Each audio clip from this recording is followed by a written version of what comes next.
très bien, ça va très bien, je me porte très, très bien, et la santé, ça va. Naturellement, des petits quoi ne manquent pas, hein, ça arrive, mais sinon, en général, ça va. Je me porte bien. Aux nombreux, n'est-ce pas, amis qui suivent la tête, et je vous remercie aussi d'être venu vers moi pour pouvoir me donner l'occasion de m'exprimer sur différentes questions d'actualité. Vous me posez la première question sur l'état de santé du parti UDPS. Vous savez, je crois que nous en avons parlé la fois passée. L'UDPS n'est pas en bonne santé au vu de ce qui se passe depuis un certain temps. Il est vrai que nous sommes en démocratie, il est vrai que même les membres d'un même parti politique peuvent s'exprimer différemment, c'est possible aussi. Mais d'une manière générale, ayons le courage de reconnaître qu'il y a un seul papa au sein de nous. Vous avez tous suivi ce qui s'est passé il n'y a pas longtemps. Il y a eu, je dirais même, des tiraillements assez forts. Là. Donc, il y a quelque chose qui ne va pas. Donc, le parti n'est plus homogène, comme a été ou comme on le souhaitait. Le parti n'est plus homogène. Donc, il y a des frictions, il y a, disons, les luttes d'influence, il y a des partis qui sont pour le pouvoir, il y en a qui s'opposent de manière générale à ce qui se passe actuellement au sein du parti. Pourquoi? Parce qu'il y a eu de l'injustice, effectivement. Nous nous sommes battus contre, n'est-ce pas, l'injustice, et il se fait malheureusement que c'est cela que nous vivons actuellement au sein du parti. Ça crée des frustrations, c'est normal.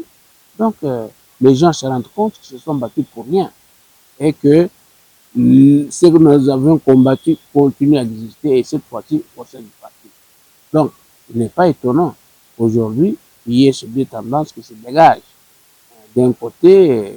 Kaboyen convoque les assises pour soutenir disons, l'idée de l'État autour de la Constitution. De l'autre côté, notre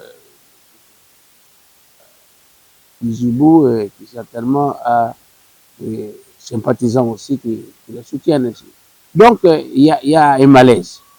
Il y a un malaise, pour ne pas dire une crise ouverte de l'UDPS. Donc, il ne faut pas s'en cacher le face. Donc, la face, ça existe. Ça est là. Il y a un seul papa. Donc, ça veut dire quoi? Il n'y a pas de leader actuellement. L'UDPS n'a pas de leader. Encore moins un leader charismatique. Il n'y en a pas. Donc, le parti, on a vu comme ça, un deuil. Donc, c'est ça. Voilà. Okay. Oh, écoutez, je ne crois pas qu'il faille ici condamner un point de vue d'un citoyen qui s'exprime librement. Il a exprimé son point de vue, mais il n'a pas de preuves. Quand il dit que voilà, le président de la République a déjà sa constitution dans ses poches, ben, je ne sais pas, est-ce qu'il a des preuves, n'est-ce pas, pour dire cela. Je ne sais pas, c'est fort. Donc, ça, c'est un point de vue. Et un point de vue d'un opposant. N'oubliez pas, un opposant ne peut jamais applaudir, n'est-ce pas, les actions, les actes, n'est-ce pas, de son adversaire politique. Il ne peut pas. Donc, c'est un opposant qui s'exprime. Il doit s'opposer à tout ce qui vient de l'autre côté. Donc, je ne crois pas à ce qu'il dit, qu'il y a déjà une constitution déjà écrite, qui existerait déjà quelque part. Non, je ne crois pas. Donc, c'est un point de vue tout simplement d'un Congolais, opposant, oui. Donc, j'y arrive. Lié, n'est-ce pas, les conditions sociales de la population à la révision, je ne crois pas que ce soit vraiment une bonne façon, n'est-ce pas, de faire l'analyse. Non. Les conditions sociales de notre population, on le sait, nous ne sommes pas les seuls à souffrir dans ce monde ici. Quand on regarde un peu la conjoncture économique sur le plan international, eh bien, il y a des problèmes dans tous les pays, même les pays nantis, qui ne le sont plus aujourd'hui. Allez voir ce qui se passe en Occident aujourd'hui, monsieur le journaliste. Hein? Vous savez qu'il y a aujourd'hui des gens qui n'arrivent pas à nouer les deux bouts du monde, qui n'arrivent pas. La crise est telle que, hein, mais là, il y a aujourd'hui des pauvres, comme ici chez nous, au Congo. Alors, cela n'empêche que l'on puisse réfléchir sur une question importante comme celle, n'est-ce pas, de la constitution du pays. Donc, la constitution du pays, c'est une loi fondamentale, fondamentale, ça dit tout. Donc, si il y a là-dedans des articles qui nous proposent de céder une partie de notre territoire national aux pays voisins au nom de la paix, je crois que cela n'existe nulle part au monde, ici au Congo.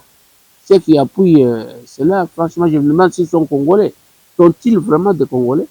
Ceux qui disent qu'il faut accepter de telles propositions ou de tels articles, non. Et là, je crois que le président de la République a raison de dire que non, il prépare la constitution pour, n'est-ce pas, le futur du Congo, pour que le Congo appartienne aux Congolais et aux Congolais, seuls Congolais. Donc, je ne vois pas ce qu'il y a à lui faire de reproche là-dessus. Tout Congolais qui se croit vraiment Congolais doit ou devrait appuyer une telle idée. Parce qu'un pays qui est partagé avec des étrangers, je crois que ça n'existe nulle part au monde. Nulle part au monde. Donc, la misère, on combat la misère, il faut la combattre, il faut travailler. Voilà. La misère, on ne sera jamais heureux un jour comme ça si on ne travaille pas. Il faut travailler. Et les Congolais travaillent moins, peu, même très peu.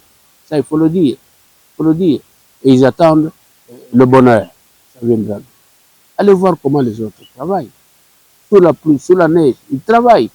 Mais il suffit qu'il pleuve un peu, tout simplement un peu ici chez nous, ou qu'il menace même de pleuvoir, on ne va pas travailler. C'est quoi ça? Hein?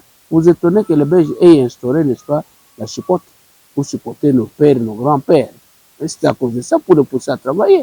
Hein? Je me demande si Mosé Kabila n'avait pas raison, n'est-ce pas, d'instaurer un peu le film Tumboyoul. Hein? Voilà, on a vu que hein, la discipline s'était quelque peu manifestée, la maturité avait changé. Donc, je crois qu'il faut peut-être pousser de réfléchir un peu dans ce sens-là pour obliger, n'est-ce pas, le Congolais à beaucoup travailler. Bon, je sais que le WADA, du point de vue comptable, on connaît le WADA du point de vue comptable. J'ai même écrit en 2016 un ouvrage intitulé La comptabilité générale au WADA, outils pratiques de gestion. L'ouvrage a été présenté tant sur les antennes de la radio Okapi que sur celle, voilà, outils pratiques de gestion. Moi, je passe sur le plan scientifique, sur le plan technique.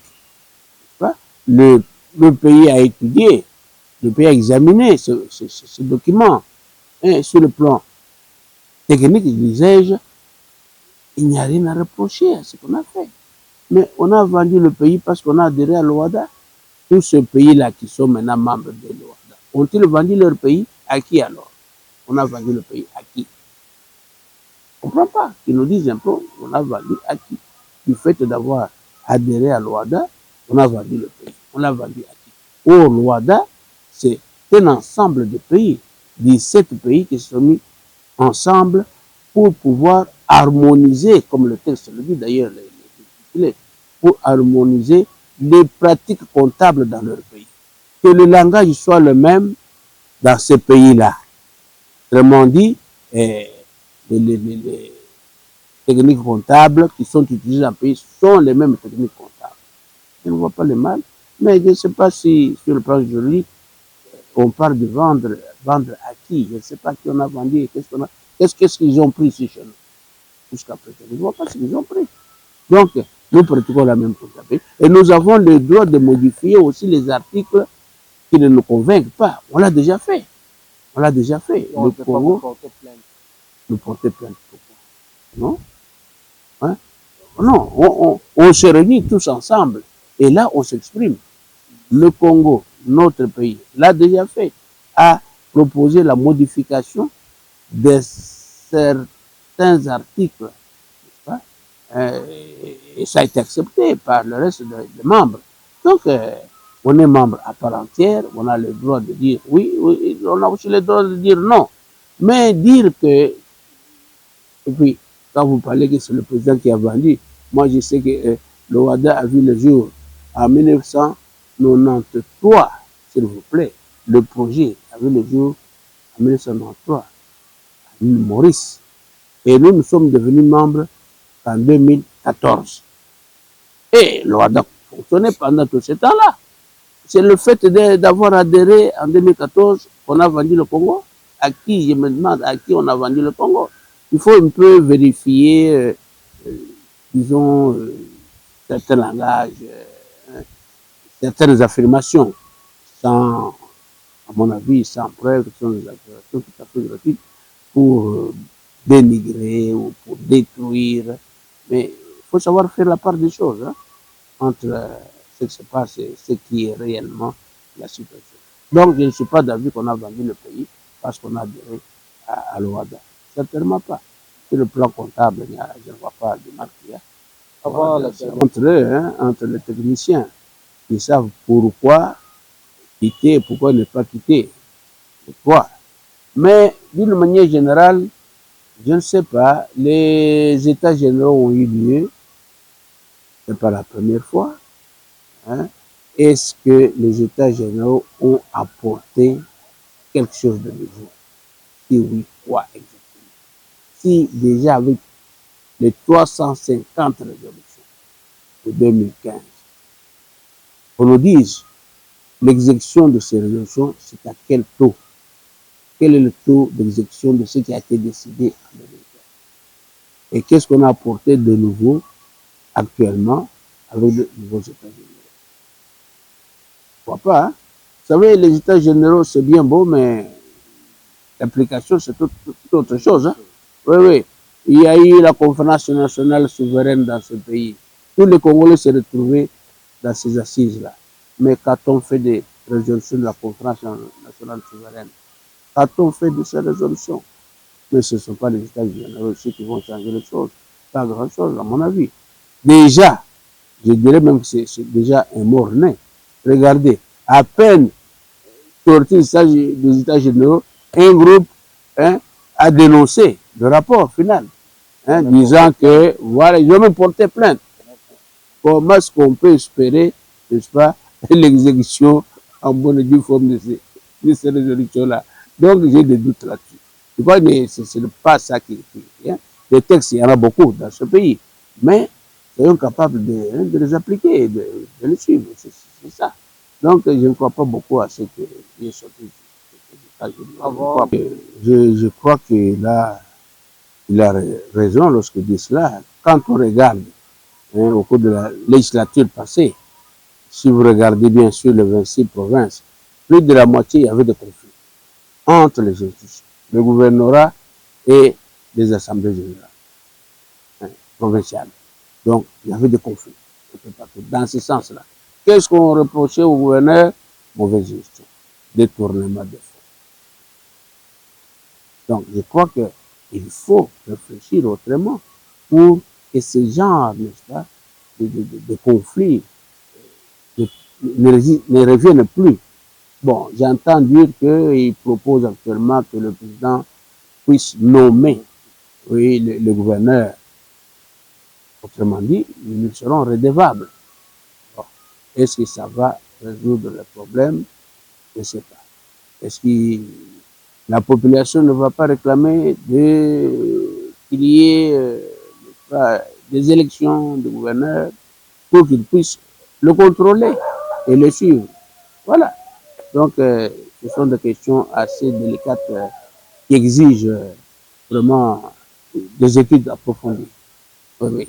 Votre dire seulement à nos compatriotes de se montrer purs, dire il faut prendre le temps de réfléchir avant de se prononcer Et il faut aussi prendre le temps d'analyser tous les faits qui se passent dans notre pays. Le pays est à nous, le pays est en guerre. Je crois que c'est le moment de penser à l'unité du pays. Nous avons besoin d'être unis pour pouvoir d'abord buter l'ennemi hors de notre territoire national. Donc nous devons, n'est-ce pas, concentrer tous nos efforts là-dessus pour que le pays puisse nous appartenir à nous, fils et filles de ce pays.